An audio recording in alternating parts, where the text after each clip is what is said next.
Good morning everyone. तो आज के इस वीडियो में हम लोग क्लास 9th चैप्टर 1 संख्या पद्धति का प्रश्नावली 1.4 को सॉल्व करने वाले हैं। देखिए इसमें पहला क्वेश्चन जो है ना वीवीआई आप लोग के लिए, क्योंकि ये हर बार जो है ना 9th बोर्ड एग्जाम में पूछा जाता है। और अगर आपका एग्जाम 2026 में होने वाली है तो आपके लिए यह वीडियो बहुत ही ज्यादा जरूरी है। तो देखिए पहला क्वेश्चन से हम स्टार्ट करते हैं। पहला क्वेश्चन बोला गया कि बताइए नीचे दी गई संख्याओं में से कौन परिमेय है और कौन अपरिमेय है। मतलब यहाँ पे ये चूज करना है कि कौन सा परिमेय है और कौन सा अपरिमेय है। तो सबसे पहले हम लोग समझते हैं कि परिमेय संख्या किसको बोलते हैं। तो परिमेय संख्या उसको बोलते हैं जिसको हम लोग पी बट्टा क्यू के रूप में लिखते हैं। किस रूप में लिखते हैं? पी बट्टा क्यू। लेकिन ख्याल रखिएगा कि पी जो है ना पूर्णांक संख्या होना चाहिए। कैसा संख्या होना चाहिए? पूर्णांक संख्या। और क्यू भी कैसा संख्या होना चाहिए? पूर्णांक संख्या। लेकिन याद रखिएगा पूर्णांक संख्या में क्या क्या आता है। तो माइनस वाला नंबर और प्लस वाला नंबर। माइनस और प्लस वाला नंबर पूर्णांक संख्या में आता है। लेकिन क्यू के पास केवल जीरो नहीं होना चाहिए, ये बात खाली ख्याल रखिएगा, ठीक है। और जिसे पी बाई क्यू के रूप में नहीं लिख सकते हैं उसे अपरिमेय संख्या कहते हैं। तो देखो यहाँ पे जो है ना, इसको अगर हम पी बट्टा क्यू में लिख तो देंगे, लेकिन देखिए ये ऊपर वाला संख्या पूर्णांक संख्या है नहीं, ये जो है ना रूट वाला संख्या है। और ख्याल रखिएगा कि रूट वाला संख्या जो है ना अपरिमेय संख्या कहलाता है। क्या कहलाता है? अपरिमेय संख्या। अगर किसी तरह से रूट को हटा देंगे तो वो परिमेय कहलाएगा, रूट नहीं हटेगा तो अपरिमेय। तो जैसे देखिए ये अपरिमेय, अपरिमेय की संख्या के साथ कुछ भी माइनस प्लस में रहे और रूट नहीं हटे तो वो अपरिमेय संख्या ही कहलाता है। तो ये कौन सा संख्या है? अपरिमेय संख्या। क्या हो जाएगा? अपरिमेय संख्या। दूसरा क्वेश्चन है, यहाँ पे देखिए रूट 23 है, यहाँ भी रूट 23 है। रूट 23 हट सकता है, कैसे हट सकता है? तो यहाँ देखिए 3 प्लस रूट 23 और यहाँ पे माइनस में रूट 23। देखो प्लस में एक माइनस में रहे तो ये कट जाएगा ना, जैसे प्लस 2 माइनस 2 खत्म हो जाता है, उसी तरह कैंसिल हो जाएगा, बचा 3। और 3 क्या है? तो 3/1 के रूप में लिख सकते हैं। पी बट्टा क्यू के रूप में लिखा है ना, लास्ट में जो 3 बचा नीचे 1 लिख सकते हैं। ये भी पूर्णांक संख्या, ये भी पूर्णांक संख्या। तो ये कैसे संख्या हो जाएगा? परिमेय संख्या। कैसा संख्या हो जाएगा? परिमेय संख्या। आप इसको देखिए, ये नीचे और ऊपर रूट रूट कट कैंसिल हो जाएगा, क्योंकि सेम नंबर है। रूट 7 ऊपर भी है, रूट 7 नीचे भी है, तो दोनों रूट कट जाएगा, बचा क्या? केवल 2/7। और बताइए 2/7 कैसा संख्या हो जाएगा? परिमेय संख्या। क्या हो जाएगा? परिमेय संख्या। यहाँ पे देखिए 1/√2 और यहाँ पे ये जो √2 है ना, ये कभी हट नहीं सकता, ये रूट रहेगा ही। तो ये कैसे संख्या हो जाएगा? अपरिमेय संख्या। जब भी रूट वाला दिखेगा वो अपरिमेय संख्या हो जाएगा, और जो रूट से हटा हुआ रहेगा वो कैसे संख्या हो जाएगा? परिमेय संख्या। यहाँ पे देखिए पाई, और पाई हम लोग जानते हैं पाई एक अपरिमेय संख्या है। पाई क्या है? अपरिमेय संख्या। तो अपरिमेय संख्या ये पाई कभी हट नहीं सकता। ऐसा नहीं कि पाई का वैल्यू हम 22/7 पुट कर देंगे सर तो हट तो गया, 22 दूनी 44/7। लेकिन एक बात ख्याल रखिएगा, पाई का जो है ना एक्चुअल वैल्यू 22/7 नहीं होता, लगभग में होता है। इसलिए ये केवल पाई का वैल्यू हम तभी पुट कर सकते हैं जब मेंसुरेशन का फॉर्मूला पुट कर सकते हैं। मतलब ये मेंसुरेशन का जब भी क्वेश्चन बनाते हैं ना एरिया वाला, तो उस टाइम हम पाई का वैल्यू 22/7 पुट कर सकते हैं। लेकिन अगर इस तरह से पूछा जाए पाई कैसे संख्या, तो अपरिमेय संख्या। तो ये क्या हो जाएगा? अपरिमेय संख्या। अपरिमेय संख्या। ये पहला क्वेश्चन था। अब हम लोग इसका दूसरा क्वेश्चन चलते हैं। देखिए दूसरा क्वेश्चन क्या बोला है, निम्नलिखित में से प्रत्येक व्यंजनों का सरल कीजिए। अब यहाँ व्यंजनों को सरल करना है। अब सरल करने के लिए क्या कर सकते हैं? इसको सॉल्व करना है। केवल ये बात रखिए याद, किसको क्या करना है? सॉल्व करना है। अब देखो इसको सॉल्व कैसे किया जाता है। इसमें फर्स्ट क्वेश्चन देखिए 3 + √2 और इधर क्या 2 + √2। ये जो है ना देखो यहाँ बीच में गुना का चिन्ह है, मतलब ये दोनों को अगर गुना कर देंगे ना तो ये सॉल्व हो जाएगा। आप गुना कैसे करेंगे ये हम लोग समझिए। देखो यहाँ पे ये पहला को उठाएंगे और इसके साथ गुना करेंगे, क्योंकि दोनों को गुना करना होगा। पहला पहले इसके साथ गुना करो, फिर इसको से इससे गुना। तो पहला क्या है? 3 है। 3 से गुना किस में करना है? 2 + √2 में। 2 + √2 में इसको इसके साथ गुना करेंगे। अब यहाँ देखो बीच में क्या चीज का? प्लस, तो यहाँ प्लस का चिन्ह देंगे। अगर यहाँ माइनस रहता तो यहाँ क्या आ जाता? माइनस। लेकिन प्लस है तो प्लस। अब √3 को गुना करेंगे तो √3 को गुना करना होगा किससे? 2 + √2 से। 2 + √2 से।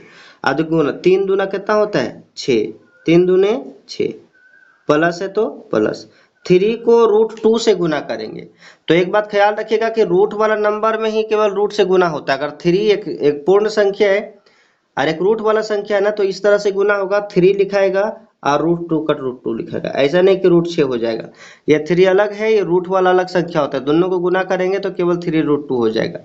ठीक, प्लस वहां फिर से ये √3 है, ये 2 है, तो क्या हो जाएगा 2√3। संख्या को पहले लिखते हैं, रूट वाला को बाद में, ये दोनों घुस नहीं सकता, √6 नहीं लिख दीजिएगा, 2√3 हो जाएगा। प्लस यहाँ पे देखिए, ये जो अगर देखिएगा ना, ये भी रूट वाला नंबर है और ये भी रूट वाला नंबर है, तब ये दोनों रूट के अंदर चला जाएगा। 2 तो ये कितना होता है 6, √6। यही हो जाएगा इसका सरल रूप। इसके आगे ये सॉल्व नहीं हो सकता है, क्योंकि कोई भी ऐसा नहीं है कि जुड़ सकता है। अगर हाँ रूट में सेम रहता, यहाँ √2 है, यहाँ भी √2 रहता, तब जुड़ जाता, 3 2 5, 5√2 हो जाता। लेकिन यहाँ रूट में अलग है, यहाँ रूट में अलग है, इसीलिए जुड़ नहीं सकता। मतलब इसका जो सबसे सरल रूप है ना, यही होगा। दूसरा क्वेश्चन हम लोग देखिए क्या बोला गया है। यहाँ पे देखिए एक फॉर्मूला आप लोग को दिख रहा होगा, a + b, a - b। यहाँ पे अगर ठीक से देखिएगा ना, तो ये के पास दोनों सेम है, ये के पास 3 है, यहाँ पे भी ये के पास 3 है। अगर b के पास देखिएगा ना, तो b के पास भी दोनों पास क्या सेम है। तो यहाँ पे एक फॉर्मूला बनते है, और ये - b, ये + b, यहाँ प्लस है तो प्लस हो जाएगा, ये + b, ये - b। a + b, a - b क्या होता है, a² - b²। यही फॉर्मूला होता है ना। तो यहाँ पे a का स्क्वायर करना है, a के पास क्या है 3, तो 3 का स्क्वायर कर देंगे, माइनस b², b के पास क्या √3, तो √3 का स्क्वायर कर देंगे, है कि नहीं।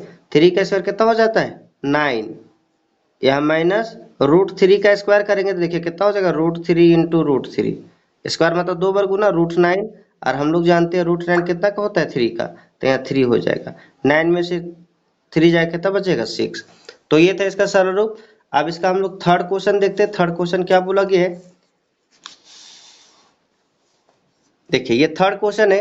यहाँ पे अगर देखिएगा ना, तो यहाँ पे भी एक फॉर्मूला दिख रहा है, a + b का होल स्क्वायर, a + b का होल स्क्वायर क्या होता है, a का स्क्वायर + 2ab + b का स्क्वायर होता है ना। तो देखो ये का स्क्वायर, ये के पास क्या है √5 है, b के पास क्या √2 है, तो ये का स्क्वायर तो √5 का स्क्वायर लिखेंगे, √5 का स्क्वायर प्लस 2 का 2 लिखेंगे, ए के वैल्यू कितना √5, तो √5 लिखो। बी का वैल्यू देखो, बी का वैल्यू कितना √2, तो √2 लिखो, प्लस बी के स्क्वायर, बी के पास क्या √2 है, तो √2 का स्क्वायर लिखेंगे। ये चीज हम लोग यहाँ पे नहीं लिखेंगे, क्योंकि यहाँ पे हम समझने के लिए लिखे। अगर आपको लिखना ही है तो यहाँ पे लिख सकते हैं, यहाँ पे ब्रैकेट में, है कि नहीं। अब यहाँ पे जो है ना, अगला काम क्या करना होगा ये समझिए। देखिए अब यहाँ पे √5 का अगर हम स्क्वायर करें, किसका स्क्वायर करें, √5 का अगर हम स्क्वायर करें तो कितना हो जाता है, √5 को मतलब √5 गुने √5, √5 गुने √5 हो जाए कितना √25, और √25 बाहर निकले कितना हो जाएगा, √25 बाहर निकलेगा तो 5 हो जाएगा। एक बात ख्याल रखिएगा कि जब भी कभी भी क्या, कभी भी रूट वाला नंबर दिखे, कौन वाला नंबर दिखे, रूट वाला नंबर, और उसका स्क्वायर रहे, उसका स्क्वायर रहे, तो ख्याल रखिएगा रूट जो है ना वो हट जाता है। तो यहाँ पे √5 का स्क्वायर करेंगे क्या हो जाएगा 5, प्लस देखो यहाँ पे ये रूट और रूट ये दोनों गुना हो जाएगा, √5 √2, रूट वाला दोनों तो √10 हो जाएगा, लेकिन ये जो 2 है ना वो 2 इधर ही रहेगा, ठीक है। प्लस √2 का स्क्वायर करेंगे तो क्या हो जाएगा 2 हो जाएगा। देखो 5 और 2 जोड़ेंगे कितना हो जाएगा 7, प्लस ये चीज 2√10। कभी ऐसा मत कीजिएगा 7 और 2 9 9√10, नहीं, ये रूट वाला संख्या, ये बिना रूट वाला है, तो बिना रूट वाला के साथ रूट वाला नहीं जुड़ता है, तो बस इतना ही इसका सरल रूप हो जाएगा। अगला क्वेश्चन फिर से वही है, a - b a + b। ए देखो सेम नंबर दिखे ना a के पास, और सेम नंबर दिखे b के पास, तो हम लोग का हमेशा ख्याल रखना कि ये फॉर्मूला बनता है a - b और a + b। तो क्या होता है a का स्क्वायर, a के पास क्या है √5 का स्क्वायर माइनस b का स्क्वायर, b के पास क्या है √2, तो √2 का स्क्वायर। और हम लोग जानते हैं √5 का स्क्वायर, तो स्क्वायर और रूट क्या हो जाता है कैंसिल, तो क्या बचा 5, माइनस स्क्वायर रूट कैंसिल क्या बचा 2, और 5 में से 2 घटाए कितना हो जाएगा 3। ये इसका सरल रूप था। तो ये था 2 क्वेश्चन। यदि वीडियो आपको अच्छा लगा होगा तो सब्सक्राइब कर लीजिएगा, ताकि नेक्स्ट वीडियो जैसे ही हम अपलोड करें सबसे पहले नोटिफिकेशन आप लोगों के पास पहुंचे। तो आज के लिए इतना ही, तब तक के लिए बाय बाय।